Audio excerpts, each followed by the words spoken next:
दिल कहता अब तो बार बार मेरा बाबा, मेरा बाबा। दिल कहता अब तो बार बार मेरा बाबा, मेरा बाबा। दिल कहता अब तो बार बार। सांसों का कहता तार तार मेरा बाबा, मेरा बाबा। दिल कहता अब तो बार बार।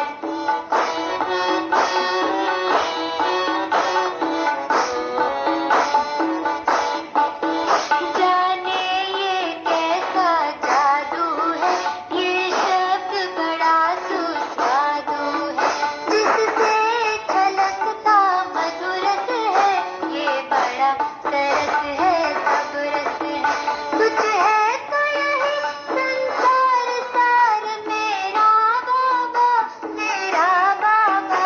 दिल कहता अब तो बार बार मेरा बाबा, मेरा बाबा। दिल कहता अब तो।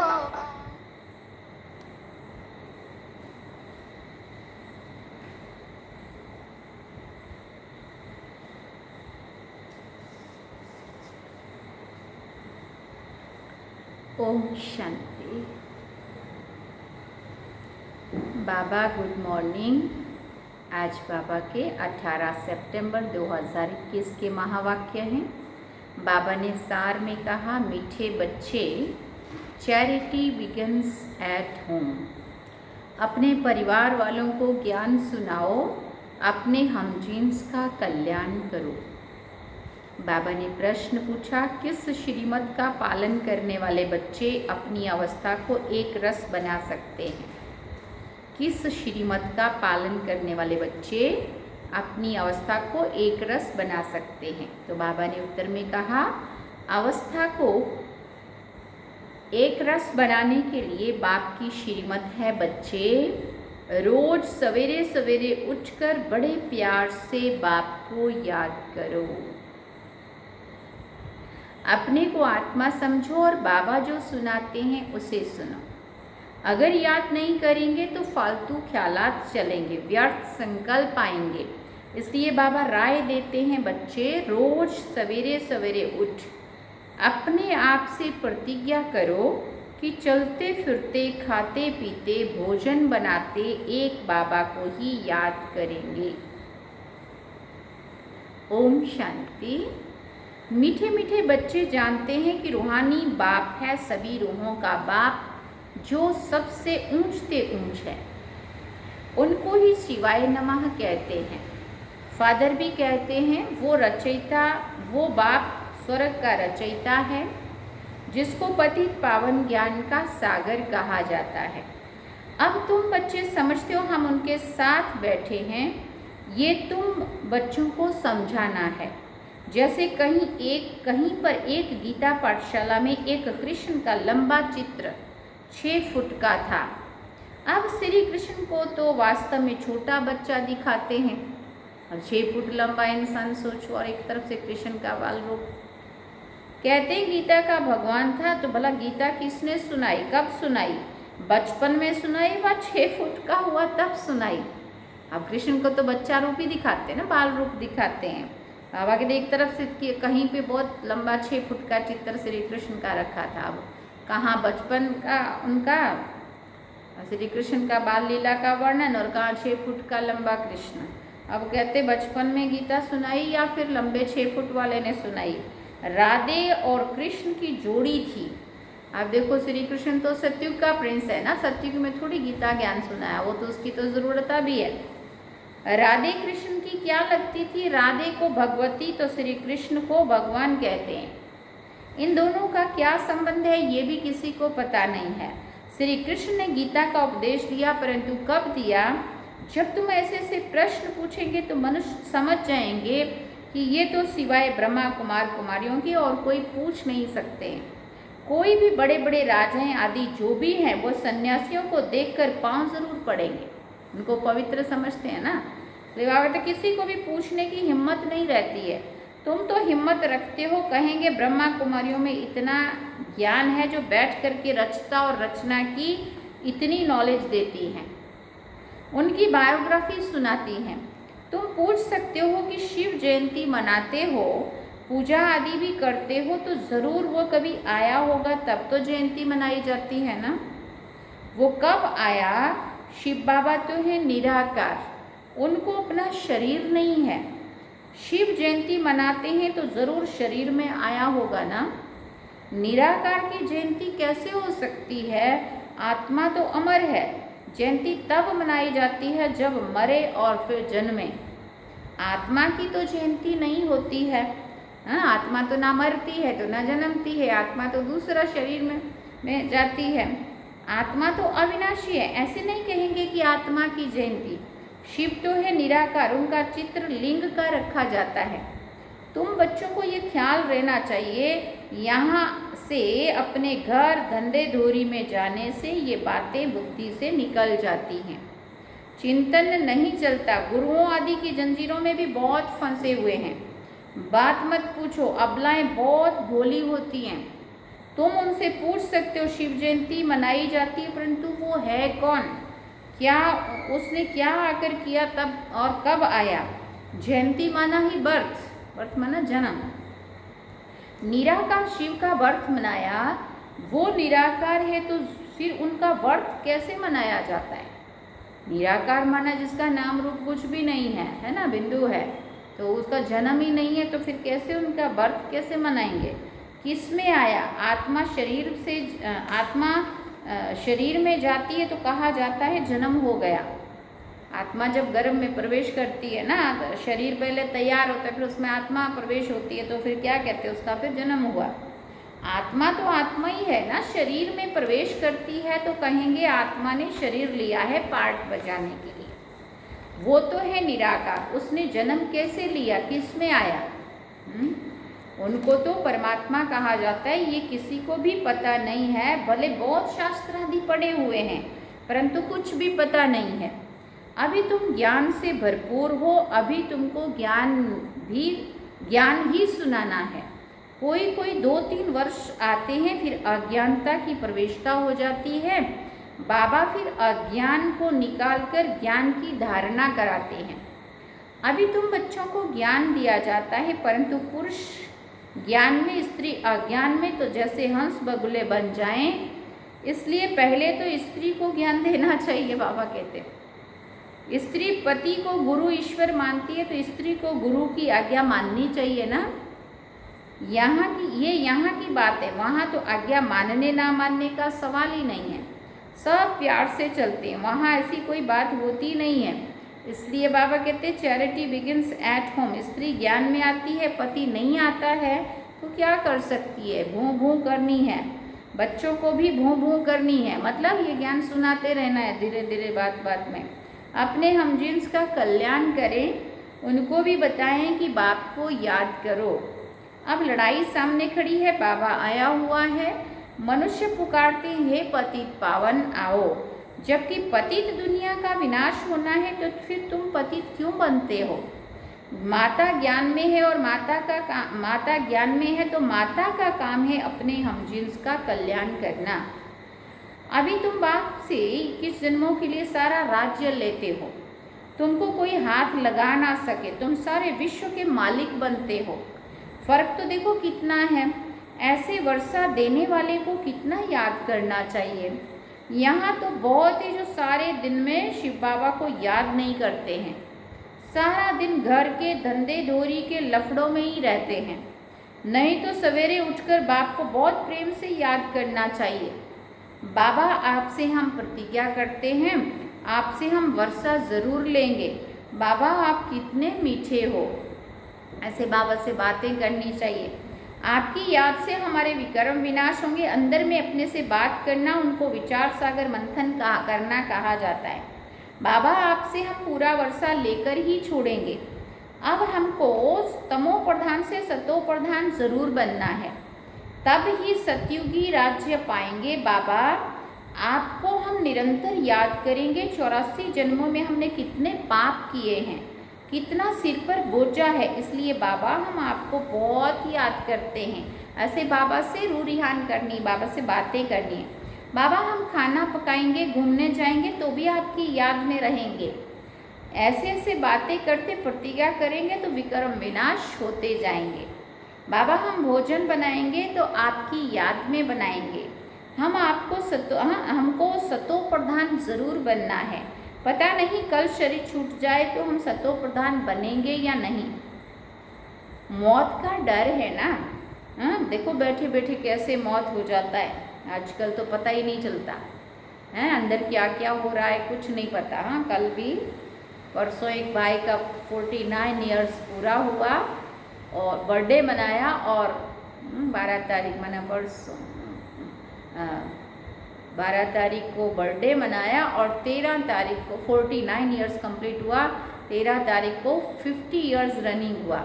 इतना बढ़िया सब सब्जी बना रहा है और सब्जी काट रहा है और काटते काटते लुढ़क गया और 1 मिनट में आत्मा निकल भी गई। अब भी अभी बिल्कुल ठीक है, कुछ पता ही नहीं है क्या होगा, किस घड़ी कुछ नहीं पता। बाबा कहते मौत का डर है ना बाबा, हम जीते जी आपसे वर्षा पूरा लेंगे। फिर देखना चाहिए कि आज सारे दिन में हमने कितना याद किया। कोई भी हालत में याद की यात्रा में ज़रूर रहना है, गृहस्थ व्यवहार में भी रहना है, युक्ति से चलना है। ऐसे ऐसे तीव्र वेग से पुरुषार्थ में लग जाएं तो याद भी रहेगी और आयु भी बढ़ेगी। भविष्य में तुम्हारी आयु बढ़ेगी। याद नहीं करेंगे तो पद भी कम हो जाएगा। पुरुषार्थ कर बाप से वर्षा तो लेना है ना, और सुदर्शन चक्रधारी बनना है। जैसे हिंदुओं को क्रिश्चियन बनाने के लिए नन्स बहुत फिरती रहती हैं, घरों में दुकानों में जाती हैं, सबको कहती बाइबल लो, ये लो, हमारे क्रिश्चियन धर्म में बहुत सुख है। उन्हों की भी मिशन है, बौद्धियों की भी मिशन है। हिंदू लोग ये नहीं समझते हैं कि ये क्या करते हैं। हमारे हिंदू धर्म वालों को क्रिश्चियन बनाते रहते हैं और वो भी चीज़ के लोभ लालच में आकर के वो भी धर्म बदल देते हैं। तुम कितना प्रदर्शनी में समझाते रहते हो, भले ओपिनियन भी लिख कर देते हैं, घर में गए और खलास, वहाँ लिख के भी आएंगे कि ये बातें बहुत अच्छी है। इसके लिए गया हुआ है बंदरों के अगर रतन रखो तो वो पत्थर समझकर फेंक देंगे।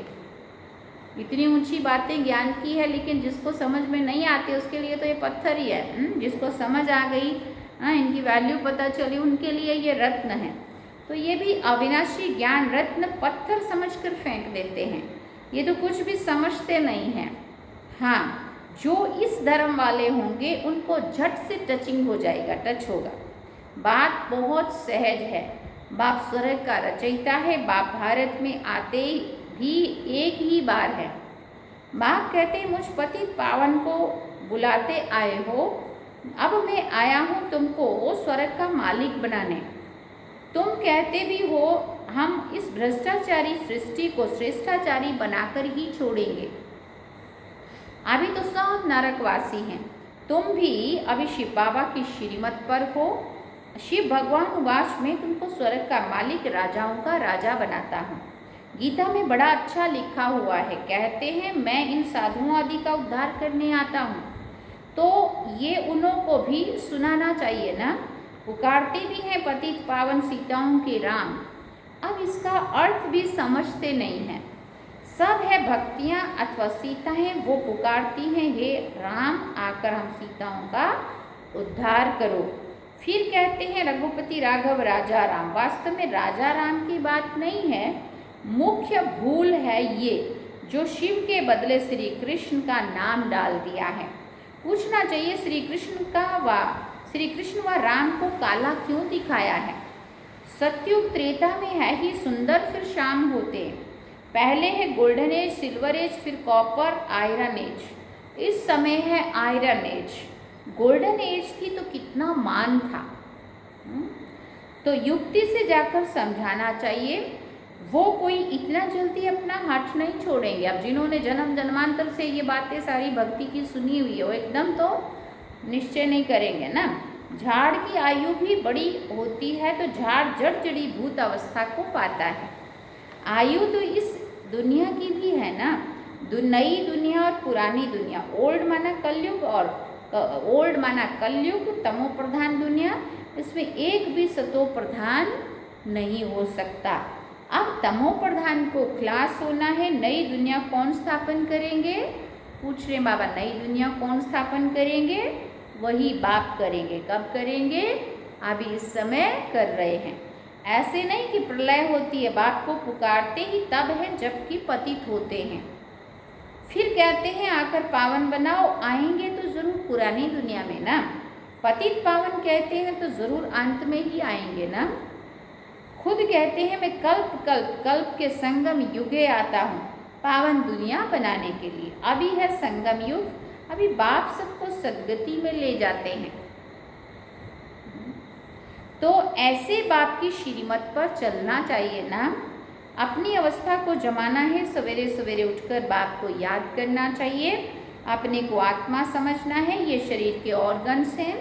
बाप कहते हैं हे बच्चे, मैं तुमको जो सुनाता हूँ वो सुनो। मुक्ति जीवन मुक्ति के लिए और कोई की बात नहीं सुनो। परम धाम से बाप आए हैं पावन बनाने, फिर तुम पुराने शास्त्रों को क्यों याद करते हो? भक्ति करते ही इसलिए हो कि भगवान मिलेगा। वो तो सर्व का सद्गति दाता है ना। बाप के सिवाय ये नॉलेज और कोई भी दे ना सके। इन लक्ष्मी नारायण को भी ये राज्य कैसे मिला? आत्मा के लिए कहते हैं वो बिंदी है, चमकता है अजब सितारा। बाप समझाते तुम मुझे कहते हो परमात्मा सुप्रीम सोल है। लौकिक बाप को कभी परमात्मा कहेंगे क्या? नहीं कहेंगे ना। परमात्मा जो परम धाम में रहते हैं उनको कहते हैं सुप्रीम सोल। वो तुम्हारा बाप है, वो आकर इनमें प्रवेश करेंगे। इनमें प्रवेश करेंगे माना ब्रह्मा बाबा में प्रवेश करेंगे।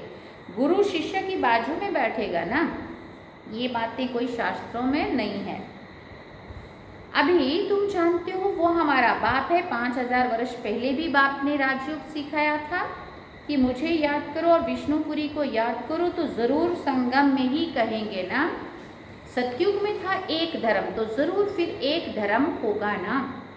इतने सब धर्म विनाश हो जाएंगे। ये टाइम वही है। बाप कहते मुझे याद करो तो मैं तुमको विश्व का मालिक बनाऊंगा। बाप की याद से ही तुम तमो प्रधान से सतो प्रधान बनेंगे।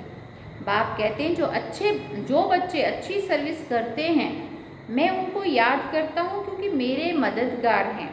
बहुतों का कल्याण करते हैं तो वो मुझे प्यारे लगते हैं। तुमको तो एक बाप ही प्यारा लगता है जिससे वर्षा मिलता है, इसलिए तुम बच्चों को अच्छी रीति पुरुषार्थ करना पड़े।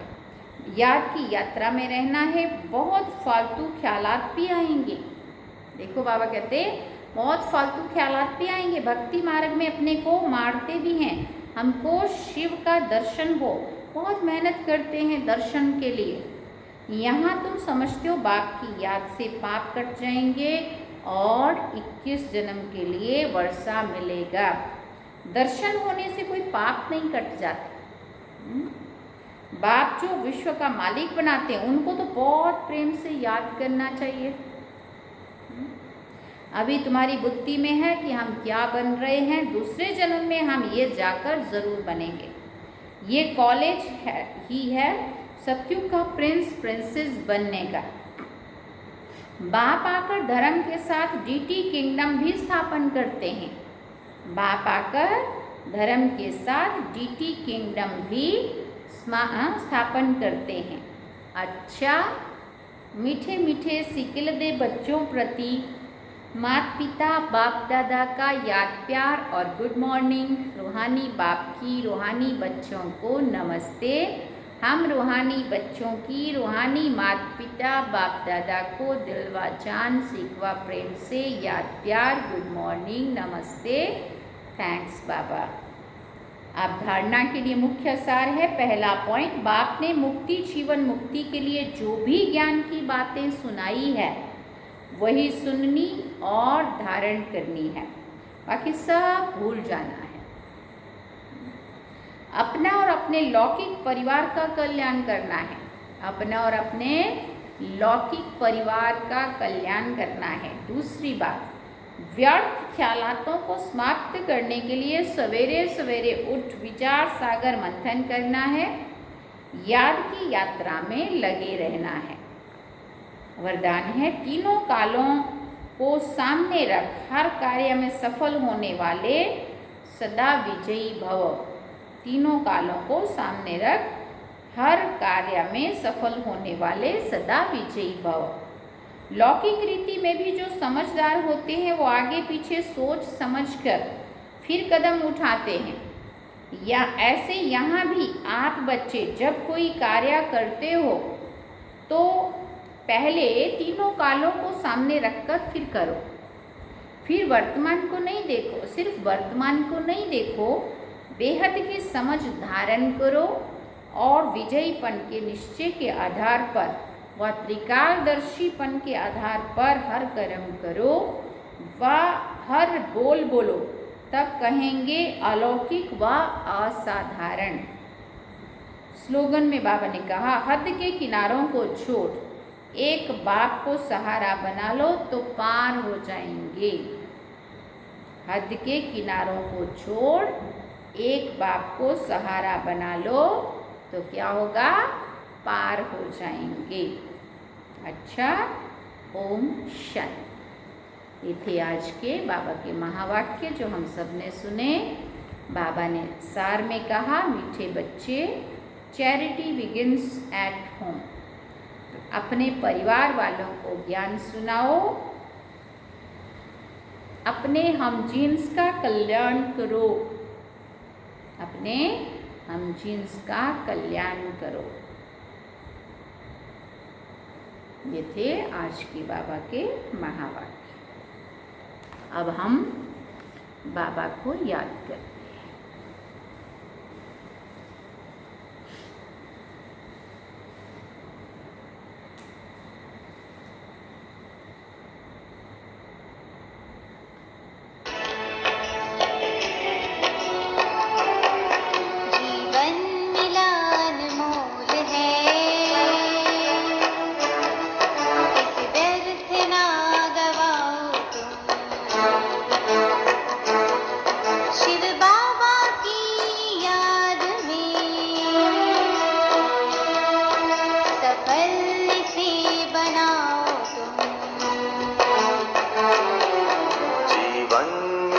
अनमोल है, इसे व्यर्थ ना गवाओ तुम। शिव बाबा की याद में सफल इसे बनाओ तुम।